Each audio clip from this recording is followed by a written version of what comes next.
Hello friends, welcome to share market Darpan. तो friends, जैसा कि आपने थंबनेल में देखा, तो आज हम लोग किसी भी स्टॉक का बेसिक फंडामेंटल्स कैसे जानते हैं, उसमें क्या क्या चीज़ें हमें देखनी होती है, उस चीज़ों के बारे में हम जानेंगे और वो सारी डिटेल्स हम लोग उसको डिस्कशन करेंगे। तो सबसे पहले इम्पॉर्टेंट ये हमें ज़रूरी क्यों है, ये हमें जानना चाहिए। तो ज़रूरी इसलिए है क्योंकि अगर आप किसी भी स्टॉक में फंडामेंटली स्ट्रॉन्ग करना मतलब इन्वेस्ट करके आप उसको एक स्ट्रॉन्ग पोर्टफोलियो डेवलप करना चाहते हैं, तो सबसे पहले इम्पॉर्टेंट चीज़ ये होती है कि आप वैसे स्टॉक को पकड़ें जिसमें आप लॉन्ग टर्म इन्वेस्टमेंट के लिए अपना पोजीशन बनाना चाह रहे हैं, जो अगर फंडामेंटली स्ट्रॉन्ग है इन ऑल प्रोस्पेक्ट, तो डेफिनेटली वो शेयर आगे चल कर के अगर आप नहीं भी उसे मॉनिटर करते हैं, तो वो एक सर्टेन ट्रेंड में वो जो है आपको लॉन्ग टर्म में अच्छा पोर्टफोलियो वैल्यू बना करके देगा। तो सबसे पहला जो हमारा टर्मिनोलॉजी यूज होता है वो मार्केट कैप है, जिसे हम मार्केट कैपिटलाइजेशन बोलते हैं। तो मार्केट कैपिटलाइजेशन जैसे आप कह सकते हैं कि अगर कोई कंपनी है, तो उसकी प्रेजेंट वैल्यू क्या है। मान लेते हैं कोई एक्स कंपनी है जिसकी प्रेजेंट वैल्यू 10 रुपीज़ है, और उसके साथ साथ हमें मल्टीप्लाई करना होता है कि उस पर्टिकुलर कंपनी ने ओपन मार्केट में कितने शेयर्स को जारी किया है या कितने शेयर्स को उन्होंने इश्यूज़ किया है। तो टोटल नंबर ऑफ़ शेयर को अगर हम प्रेजेंट वैल्यू से मल्टीप्लाई कर देते हैं, तो वो हमारा मार्केट कैप आता है। अब मार्केट कैप इंपॉर्टेंट क्यों है? हम जब किसी कंपनी में इन्वेस्ट करना चाहते हैं, तो हम देखते हैं कि वो लार्ज कैप है, स्मॉल कैप है या मिड कैप है, या किस तरह की कंपनी है जिसमें हम इन्वेस्टमेंट कर रहे हैं। तो अब यहाँ पे क्या होता है कि जैसे आप इस एग्जाम्पल के तौर पे समझ सकते हैं, जैसे कि लार्ज कैप में हमारी कंपनियाँ आती है, टीसीएस है, इन्फोसिस है, विप्रो है। तो इसमें क्या होता है कि आप बेसिकली सबसे पहले जो है आप ये देखेंगे कि ऐसी कंपनियां ऑलमोस्ट 1 लाख करोड़ से ऊपर की मार्केट कैपिटल्स इसकी होती है। तो ये हमारा मतलब एक इम्पॉर्टेंट टर्मिनोलॉजी है। दूसरा है फ्रेंड्स स्टॉक पी जो है प्राइस टू अर्निंग रेशियो जो है, ये हम समझेंगे। तो प्राइस टू अर्निंग रेशियो एक बहुत ही इंपॉर्टेंट पर्सपेक्टिव है, जो हमें दिखाता है कि ये स्टॉक जो है मतलब ओवर वैल्यूड है या अंडर वैल्यूड है, या ग्रोथ का पर्सपेक्टिव क्या है इसमें। तो इसका बेसिक फार्मूला क्या होता है कि आपका stock price to the by ये आपका अर्निंग्स पर शेयर, ईपीएस जो उसको बोलते हैं। तो अभी हम लोग ईपीएस भी समझेंगे, ईपीएस क्या है। तो अगर आप बहुत सिंपली पी रेशियो निकालना है, आप स्टॉक के प्राइस को ईपी से जो है उसको डिवाइड कर देंगे, तो वह हमारा क्लियर निकल करके आएगा, जो कि हमें बताता है कि ये इसका ग्रोथ पर्सपेक्टिव क्या है, या कंपनी का जो अगर लोअर पी आता है तो वहाँ पे मतलब उसका ग्रोथ का पर्सपेक्टिव थोड़ा कम चांसेस रहता है, पुअर है, या मतलब वो मे बी मतलब उतना अच्छा परफॉर्म नहीं कर रहा है। नेक्स्ट है फ्रेंड हमारा ईपीएस, अर्निंग पर शेयर, जिसकी बात हमने करा था। तो ईपीएस बेसिकली क्या है कि वो जब हम इसका निकालते हैं डिटेल्स हम लोग जैसे लास्ट ये इसमें हम लोग देखे, स्टॉक का पी जब निकालते हैं तो वहाँ पे हमें अर्निंग पर शेयर की ज़रूरत होती है, तो ईपीएस की ज़रूरत होती है। तो ईपीएस निकालने के लिए हमें क्या करना होता है कि जो कंपनी का नेट इनकम है, जो कंपनी ने जो भी नेट इनकम अपना पब्लिश किया है, और डिविडेंड जो प्रीफर स्टॉक में जो हमारा डिविडेंड हमें देना है, और उसको डिवाइड करते हैं हम लोग जो हमारा वेटेड एवरेज शेयर आउटस्टैंडिंग जो भी हमारा मार्केट में है, उससे हम लोग डिवाइड करके निकालते हैं। अभी हायर ईपीएस जो है ये इंडिकेट करता है कि उसकी प्रॉफिटेबिलिटी जो है बहुत अच्छी है, और इसके अलावा जो है मतलब हमें और ये भी मालूम चलता है कि इसका पोटेंशियल रिटर्न मार्केट में इन फ्यूचर कैसा रहता है। तो आगे बढ़ते हैं फ्रेंड्स। बुक वैल्यू ये एक इम्पॉर्टेंट टर्मिनोलॉजी है। कभी भी आप किसी भी स्टॉक में अगर इन्वेस्ट करते हैं, तो इन थंब रूल हम लोग देखते हैं कि उसका बुक वैल्यू 1.5 से ऊपर नहीं होना चाहिए, अगर आपको मल्टी बैगर रिटर्न्स चाहिए होंगे। तो नॉर्मली जो है अगर कोई स्टॉक्स का बुक वैल्यू आइडेंटिफाई करना है, तो जो उस कंपनी के टोटल एसेट हैं और उसकी लिएबिलिटीज़ है, इनका डिफरेंस निकालना होता है।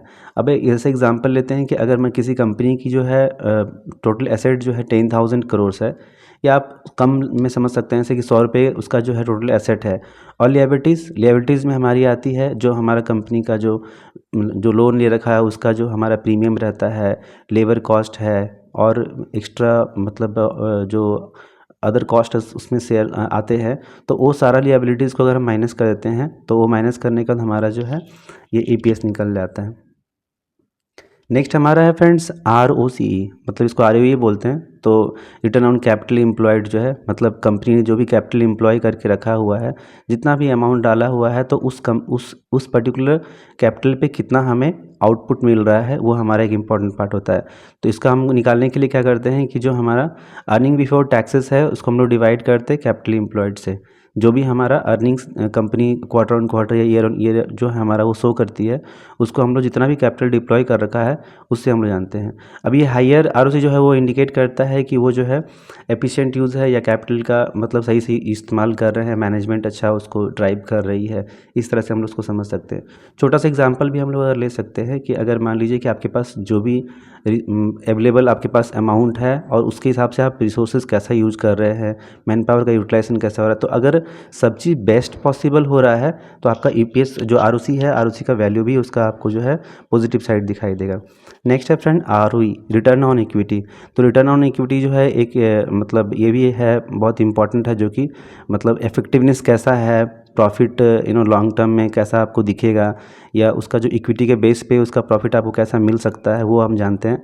तो इसमें हमारा नेट इनकम कितना है और उसको डिवाइड करना है हमें शेयर होल्डर इक्विटी से, जो टोटल हमारा नेट इनकम होता है उसको हम लोग तो नॉर्मली आरओई जो है वो एक सिग्निफिकेंट टर्म आता है, क्योंकि आप यहाँ पे डायरेक्ट देख पाते हैं कि कंपनी का net income divide by share holder की इक्विटीज़ जो है ओपन मार्केट में कैसी है उसके हिसाब से हमें मिलता है। नेक्स्ट तो अभी हमारा आता है friends face value. Face value क्या है? फेस वैल्यू एक इम्पॉर्टेंट टर्मिनोलॉजी आता है। इसमें क्या होता है कि अगर किसी भी कंपनी का जो भी एक्सवाइजेड प्राइस है बट वो उसका एक्चुअल प्राइस नहीं होता है, उसका एक्चुअल प्राइस हमेशा जो है फेस वैल्यू हमेशा आप देखेंगे 2 रुपये, 1 रुपये, 10 रुपये इस तरह से मतलब किसी भी कंपनी के शेयर के आपके फेस वैल्यू दिखेगी। फेस वैल्यू वो बोला जाता है कि अगर किसी भी कंडीशन में वो कंपनी अगर मान लीजिए कि किसी कोई प्रॉब्लम से गुजर रही होती है या कंपनी का कुछ दिवालिया होता है, तो आपको वैसा अमाउंट जो 100% मिलेगा ही मिलेगा, उसको हम लोग बोलते हैं face value. Normally in general हम लोग देखते हैं कि कोई भी कंपनी अपने फेस वैल्यू से ऊपर ही स्टॉक प्राइस रहती है, उसका ऊपर ही ट्रेड करती है। नेक्स्ट है हमारा फ्रेंड्स डिविडेंड। डिविडेंड बहुत इंपॉर्टेंट टर्मिनोलॉजी है। आप इसको ऐसे समझ सकते हैं कि अगर आपने किसी भी कंपनी में इन्वेस्टमेंट कर रखा है और उस कंपनी को क्वार्टर ऑन क्वार्टर या ईयर ऑन ईयर जो भी प्रॉफिट होता है, तो उस प्रॉफिट का कुछ हिस्सा कंपनी शेयर धारकों से मतलब वो शेयर करती है। तो उससे क्या होता है कि हमारा जो जिस कंपनी में हमने इन्वेस्ट कर रखा है, तो ग्रोथ के पर्सपेक्टिव में प्राइस तो कैपिटल का एप्रिसिएशन हमें मिलता ही है, साथ में उसके हमें जो है डिविडेंड के तौर पे कुछ स्पेशल बेनिफिट्स भी हमें मिल जाते हैं। आप एग्जाम्पल के तौर पर समझ सकते हैं कि अगर हमने किसी प्लॉट को ख़रीद रखा है, हमने अपना लैंड में हमने अपना इन्वेस्टमेंट कर रखा है और उस लैंड की प्राइस ईयर ऑन ईयर जो है आपको इंक्रीज़ होते हुए दिखेगी रियल इस्टेट में, और उसमें क्या है हमने किसी को ऐसे लोगों को वहाँ डिप्लॉय कर रखा है जो वहाँ पे खेती करते हैं, कुछ वहाँ पे मतलब कुछ और भी काम करते हैं, तो उससे जो हमें प्रॉफिट आ रहा है वो प्रॉफिट भी हमें वो लोग हमें शेयर कर रहे हैं। तो उससे क्या हो रहा है कि हमारा ज़मीन का प्राइस तो बढ़ रहा है, साथ में जो लोग वहाँ पे ऑलरेडी इन्वॉल्व हैं या जिनको हमने दे रखा है, तो उनसे भी हमें पैसा, तो वो एक डिविडेंड कहलाता है। तो इसको इस तरीके से समझ सकते हैं। नेक्स्ट है फ्रेंड्स हमारा डिविडेंड यील्ड। ये बहुत इंपॉर्टेंट है और डिविडेंड यील्ड के हिसाब से हम समझते हैं कि किसी भी कंपनी का प्रीवियस रिकॉर्ड जो डिविडेंड देने का कैसा है। तो हमें हमेशा एक ऐसी कंपनी को सेलेक्ट करना चाहिए if we are invested in the long term, for the long term. तो हमें ये समझना होता है कि वैसी कंपनी को हम चुनें या वैसी कंपनी को हम देखें जो फंडामेंटली स्ट्रांग है, उसके साथ साथ वो टाइम टाइम पे एक अच्छा डिविडेंड भी देती है। तो वैसी कंपनी जो आपको डिविडेंड भी देती है, तो आपको एक लॉन्ग टर्म में अगर आप देखें कि अगर आपने 1 लाख का कैपिटल डिप्लॉय किया है और 5 साल 10 साल के पर्सपेक्टिव में अगर आप हैं और वो कंपनी अच्छा डिविडेंड देती है, तो आपका शेयर का इन्वेस्टमेंट का पैसा ही आपको ऑलरेडी मिल जाता है, बाकी आपका जो है जो प्रॉफिट है वो अलग होता है। अब इसको निकालते कैसे फ्रेंड? डिविडेंड यील्ड बेसिकली क्या है? जो आपका एनुअल डिविडेंड पर शेयर हमें मिल रहा है और स्टॉक की प्राइस की जो रेशियो होती है, इसको हम लोग जो है डिविडेंड यील्ड बोलते हैं। डिविडेंड यील्ड जो है एक मतलब ऐसा आप बोल सकते हैं कि अगर आप, मैं तो वही बताऊंगा कि अगर आप किसी भी स्टॉक्स में लॉन्ग टर्म इन्वेस्टेड रहना चाहते हैं तो ऑफकोर्स डिविडेंड यील्ड दे करके ले।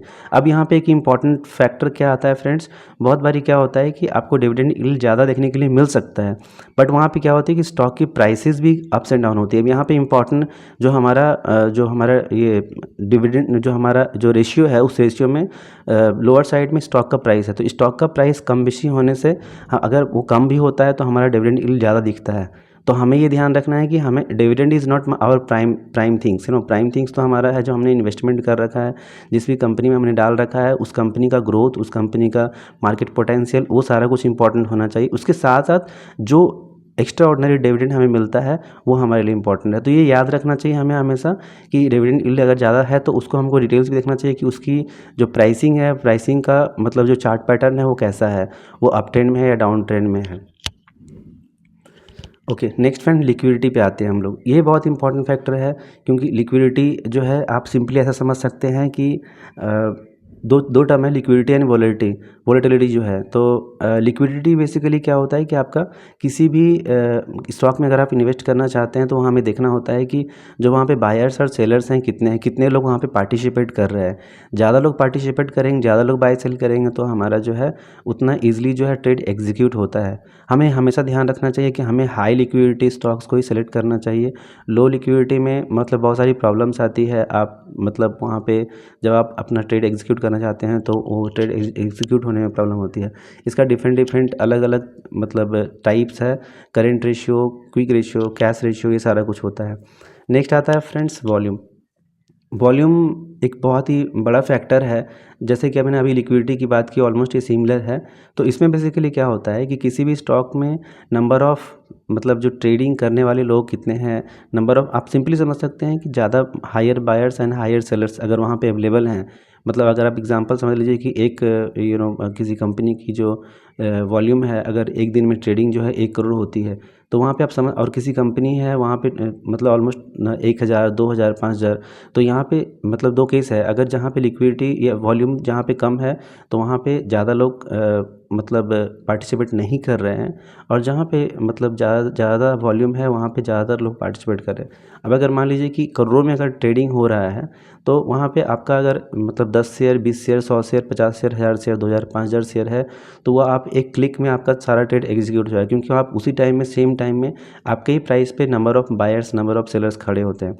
अब यहाँ आता है फ्रेंड्स की पॉइंट्स क्या क्या है वॉल्यूम के। तो वो high volume, low volume, volume and price, and then volume as a indicator. तो हाई वॉल्यूम, लो वॉल्यूम की बात हमने कर ली है, और वॉल्यूम एंड प्राइस का है। तो अभी इसमें बेसिकली क्या होता है कि अगर कभी भी किसी भी स्टॉक में इन जनरल जो है, अगर आप यहाँ पे देख सकते हैं कि हमें समझना पड़ेगा कि अगर किसी स्टॉक्स में जो है वॉल्यूम हमारा ज़्यादा है, वॉल्यूम ज़्यादा होने से हमारा क्या होगा कि जो ज़्यादा जो लोग ट्रेड कर रहे हैं तो उसके साथ साथ अगर प्राइस भी अप हो रही है तो वहाँ पे ये इंडिकेट करता है कि अगर वो वॉल्यूम के साथ साथ प्राइस हो रही है, मतलब कि एक पर्टिकुलर टाइम में ज़्यादा लोग वहाँ पे पार्टिसिपेट कर रहे हैं, जिससे क्या हुआ कि हमारा एक ब्रेकआउट मिलने का चांसेस हमें ज़्यादा रहता है।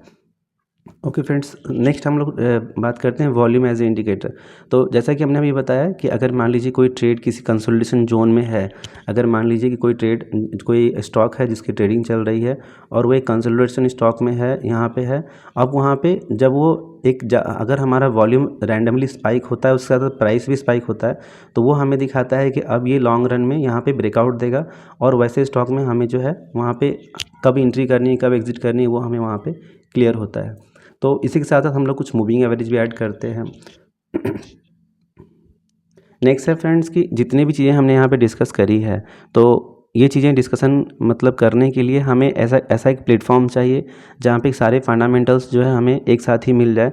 तो इंडिया में हमारे पास बहुत सारा मतलब चैनल्स अवेलेबल है, जिसमें NEC है, BSE है, मनी कंट्रोल है, याहू फाइनेंस है, इकोनॉमिक्स है, ट्रेडलाइन है, स्क्रीनर है, ट्रेडिंग भी हुआ है। तो ये इन जगहों पे आप क्या है कि आप एक स्टॉक को डालेंगे तो आपको जितनी डिटेल्स है वो सब आपको दिख जाएगी, और आप वहाँ पे आइडेंटिफाई कर सकते हैं कि हाँ यहाँ पे इसमें इन्वेस्टमेंट कर सकते हैं या नहीं कर सकते हैं।